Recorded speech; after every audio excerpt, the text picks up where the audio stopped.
इस वीडियो में हम देखेंगे इस वीडियो में हम देखेंगे कि ह्यूमन डाइजेस्टिव सिस्टम के कौन से इंपॉर्टेंट पार्ट्स हैं और ह्यूमन डाइजेस्टिव सिस्टम क्यों इतना एफिशिएंट है और ओरल कैविटी में डाइजेशन कैसे होती है।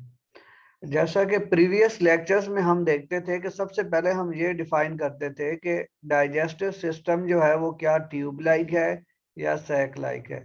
अमीबा तो यूनिसेलुलर था, लेकिन हाइड्रा में सैक लाइक डाइजेस्टिव सिस्टम था, प्लेनेरिया में भी सैक लाइक डाइजेस्टिव सिस्टम था, लेकिन कॉकरोच में हमने देखा कि ट्यूब लाइक डाइजेस्टिव सिस्टम है कि दो डिफरेंट ओपनिंग हैं फॉर इंजेशन एंड इजेशन।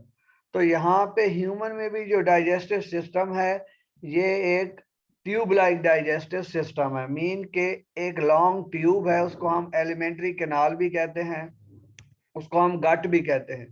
कि ह्यूमन डाइजेस्टिव सिस्टम जो है एक लॉन्ग ट्यूब पर मुश्तमिल है और लॉन्ग कॉइल ट्यूब, क्योंकि जब आप इंटेस्टाइन को देखेंगे तो वो कॉइल्ड होगी जो माउथ से लेकर एनस तक एक्सटेंड कर रही है। तो इसको एलिमेंट्री कैनाल भी बोला जाता है।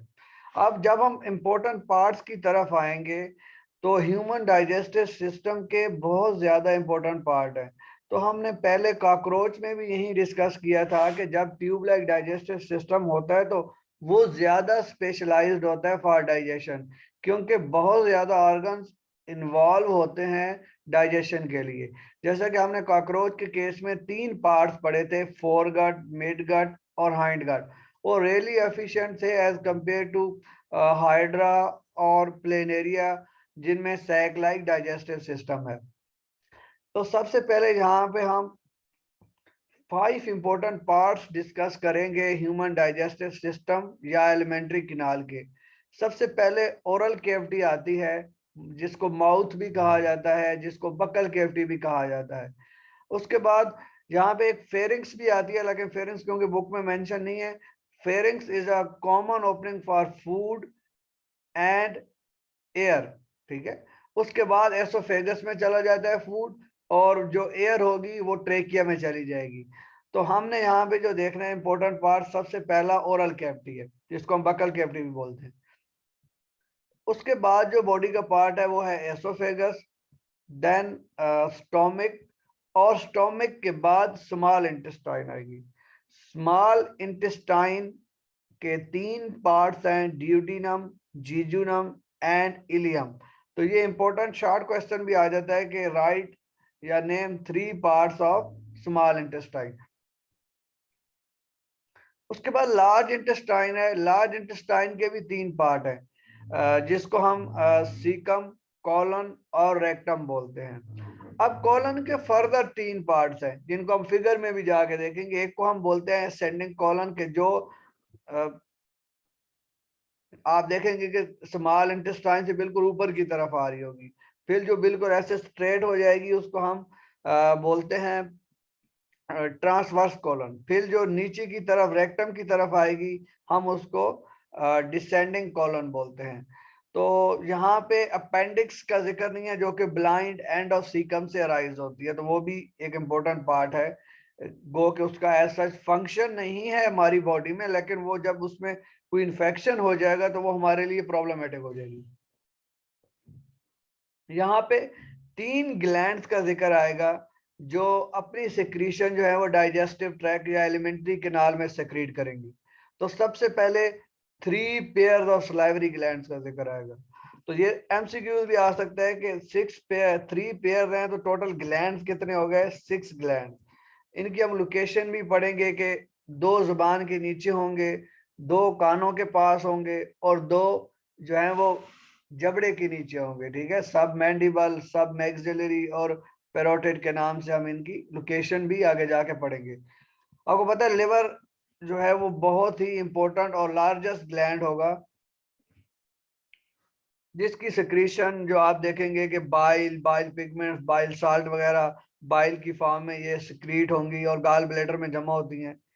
Pancreas most important enzyme secrete करेगा, जिसकी वजह से डाइजेशन जो है वो कंप्लीट हो जाएगी और जो फूड है वो बॉडी में एब्जॉर्ब हो जाएगा। इसके अलावा जो हमारे ग्लैंड्स हैं खास तौर पे उनकी जो है सिक्रीशन को प्रमोट करने के लिए जो दो हार्मोन्स भी हमारे डाइजेस्टिव सिस्टम में सिक्रीट होते हैं, गैस्ट्रिन स्टोमिक में सिक्रीट होता है और सेक्रेटिन जो है स्मॉल इंटेस्टाइन में। तो इनका भी डाइजेशन में बड़ा इंपॉर्टेंट होगा रोल के इसको रेगुलेट किया जाए। अब एक और बात याद रखने की जरूरत है कि एलिमेंट्री कैनाल जो है एक लॉन्ग ट्यूब है। इस लॉन्ग ट्यूब के हर पार्ट में डाइजेशन नहीं होती, सिर्फ 3 पार्ट्स हैं जिनमें डाइजेशन होती है। सबसे पहले जो डाइजेशन है वो ओरल कैविटी में होती है, जिसको हम कहते हैं कि पार्शियल डाइजेशन स्टार्ट हो गई है स्टार्च की। तो उसके बाद स्टोमिक में प्रोटीन्स की डाइजेशन होती है, फिर स्मॉल इंटेस्टाइन में जो है वो डाइजेशन कंप्लीट हो जाती है। अगेन आई विल रिपीट के सिर्फ 3 जगहों पे डाइजेशन होगी, एक ओरल कैविटी, दूसरा स्टोमिक और तीसरा स्मॉल इंटेस्टाइन। हर पार्ट में डाइजेशन नहीं होगी कि जहां भी डाइजेशन हो रही है, स्मॉल इंटेस्टाइन में भी, लार्ज में भी, हर जगह डाइजेशन नहीं होती। अब ये अगर आप इस फिगर को गौर से देखें तो यहाँ पे ये in front of year, behind जाज, बिलो टंग, ये स्लाइवरी ग्लैंड्स की लोकेशन भी डिस्क्राइब की गई है। एसोफेगस को क्लियरली डिस्कस किया गया है और यहाँ पे लिवर जो ग्लैंड है उसको भी दिखाया गया है। गाल ब्लैडर भी शो किया गया है कि लिवर अपनी सिक्रीशन गाल ब्लैडर में जमा रखेगा। स्टोमिक को दिखाया गया है। पैंक्रियाज प्रेजेंट है जो अपनी पैंक्रियाटिक जूस को सिक्रेट करेगा। अब अगर गौर से देखें तो ये जो सबसे ऊपर जा रही है ये है एसेंडिंग कॉलन, ये इस साइड पे जो बिल्कुल ऐसे स्ट्रेट हो जाती है ये डिसेंड, ये है ट्रांसवर्स कॉलन, और ये जो नीचे आ रही है ये है डिसेंडिंग कॉलन।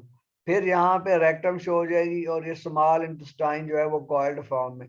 हमने डिफाइन ही डाइजेस्टिव सिस्टम को इस तरह किया था कि long coiled tube that extend from mouth to anus.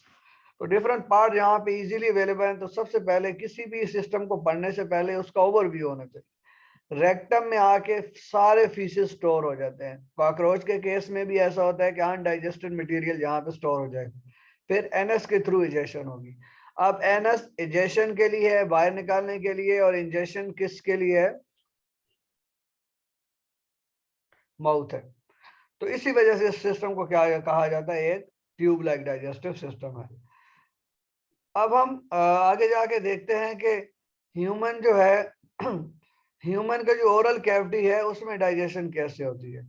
Oral cavity most important part है हमारे डाइजेस्टिव सिस्टम का, क्योंकि हमने कहा कि हर जगह डाइजेशन नहीं होती, लेकिन ओरल कैविटी, स्टोमिक और स्मॉल इंटेस्टाइन में जो है डाइजेशन होगी।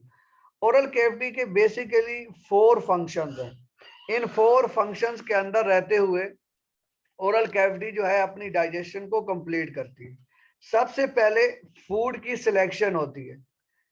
वो फूड है कैसा, इसमें उसकी आईज भी हेल्प करती हैं ओरल कैविटी की, कि फूड को देखा जाए क्या फूड के ऊपर मक्खियां तो नहीं है, क्या फूड के अंदर कंकर तो नहीं है, क्या फूड दिखने में कैसा है। फिर माउथ में जाएगा तो वहां पे ओरल कैविटी में जुबान के ऊपर टेस्ट बड होंगे, या उसके अंदर कोई कंकर, कोई चीज बोन वगैरह आएगी, हम उसको भी फेंकेंगे। तो प्रॉपर फूड की सिलेक्शन जो है वो ओरल कैविटी में होगी। उसके बाद मोलर्स, हमारे जो दांत हैं, उनकी मदद से फूड को ग्राइंड किया जाएगा, छोटे छोटे पीसेस में कन्वर्ट किया जाएगा। क्योंकि जब तक फूड के छोटे छोटे पीस नहीं होंगे वो ओरल कैविटी से नहीं गुजर सकते। अब कई लोग होते हैं जो आधी रोटी खा लेते हैं, तो आधी रोटी तो नहीं गुजरेगी ना एसोफेगस से, तो एक छोटा सा नवाला ही गुजरेगा जिसको जो है वो क्लियरली ग्राइंड किया जाएगा ताकि उस पर एंजाइम भी इजीली एक्ट कर सके। लुब्रिकेशन, लुब्रिकेशन यहाँ पे जो सिक्रीशन होगी सलाइवरी ग्लैंड्स की वो हेल्प करेगी। वाटर और म्यूकस जो है वो इसको तो है लुब्रिकेट कर देंगे। ठीक है, तो लुब्रिकेशन से क्या होगा कि जब डाइजेशन का प्रोसेस होगा अमाइलेज की मदद से तो वो बड़ा इजी हो जाएगा। तो यही बात कि सबसे पहले ओरल कैविटी का पहला फंक्शन है कि फूड को सिलेक्ट किया जाए। अब फूड कैसे सिलेक्ट होगा, तो उसमें आपको पता है कि ओरल कैविटी में पैलेट है, टंग है, टीथ है, चीक्स है। सबसे पहले फूड को टेस्ट किया जाता है और स्मेल किया जाता है और फील किया जाता है। अगर इसमें अनप्लेजेंट हो, कोई हार्ड ऑब्जेक्ट हो या किसी भी किस्म का इशू हो तो फूड को क्या कर दिया जाता है, रिजेक्ट कर दिया जाता है। और उसके अलावा टेस्ट बड्स भी जो है वो भी फूड को बता देंगे कि कैसा है, टेस्ट पुराना है, नया है या बदबूदार है या जायका ठीक नहीं है, तो हम उसको उधर ही रिजेक्ट कर देंगे। अब नेक्स्ट स्टेप में इसकी ग्राइंडिंग और मास्टिकेशन होगी। अब ग्राइंडिंग और मास्टिकेशन में क्या होगा कि टीथ जो है हमारे मोलर टीथ मीन आप अकलदार समझें, जो सबसे आखिर में होते हैं, बड़े बड़े दांत, तो इनकी मदद से इसको स्मॉल पीसेस में कन्वर्ट कर दिया जाएगा। और इसको स्मॉल पीसेस में कन्वर्ट करने के पीछे रीजन ये है कि एसोफेगस जो है बिल्कुल छोटे छोटे टुकड़ों को ही अलाउ करती है कि वो एसोफेगस से गुजरें। और जब पीसेस छोटे हो जाएंगे तो उनपे एंजाइम जो है उनका सरफेस एरिया बढ़ जाएगा, तो एंजाइम इन पीसेस पे इजीली ऐड कर सकेंगे। अब लुब्रिकेशन और डाइजेशन क्या है कि ये जो दो इंपॉर्टेंट काम है, लुब्रिकेशन और डाइजेशन, तो ये जो काम जो इंपॉर्टेंट है ये सलाइवा की मदद से होते हैं। अब सलाइवा क्या है? सलाइवा जो है 3 पेयर ऑफ सलाइवरी ग्लैंड से सिक्रीट होता है। अब मैं पहले भी कह चुका हूं कि 3 अगर पेयर हैं तो टोटल ग्लैंड 6 हो जाएंगे। तो सबसे पहले सब लिंगुअल ग्लैंड है जो जुबान के नीचे होते हैं, स्लाइवरी ग्लैंड। उसके बाद सब मैक्सिलरी होते हैं जो बिहाइंड दी जाज होते हैं, जबड़ों के बाहर। तो यहाँ पे ये बिल्कुल ये बिहाइंड द जाज है, ये बिलो टंग है और ये in front of years parotid gland लिखे गए हैं। तो ये आपने तीनों ग्लैंड अच्छी तरह याद कर लेने हैं कि कौन से 3 ग्लैंड हैं और कौन कौन सी जगहों पे ये लोकेटेड है। अब अगली बात ये आ जाती है कि उसके इंग्रेडिएंट कौन से हैं, मीन के सलाइवा के अंदर मौजूद क्या है। तो सलाइवा के अंदर बेसिकली 3-4 चीजें होती हैं। एक वाटर और म्यूकस, सोडियम बाइकार्बोनेट और कुछ और साल्ट, और उसके बाद एक एंजाइम होता है जिसको हम कहते हैं अमाइलेज और टाइलिन।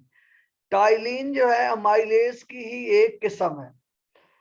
अब वाटर और म्यूकस का मैंने पहले भी बताया है कि ये एक मॉइस्चनर या लुब्रिकेटिंग मटेरियल के तौर पर एक्ट करते हैं, क्योंकि जब ये लुब्रिकेशन होगी तो फूड जो है वो इजीली क्या कहते हैं उसको च्यू किया जा सकेगा, उसको चबाना आसान हो जाएगा और उसको जो है एसोफेगस से गुजारना आसान हो जाएगा, क्योंकि अब लुब्रिकेशन हो गई है। एक हार्ड जो नवाला है वो एज सच इजीली नहीं गुजरेगा एसोफेगस, लेकिन जो लुब्रिकेटेड फॉर्म में जो है वो इजीली गुजर जाएगा।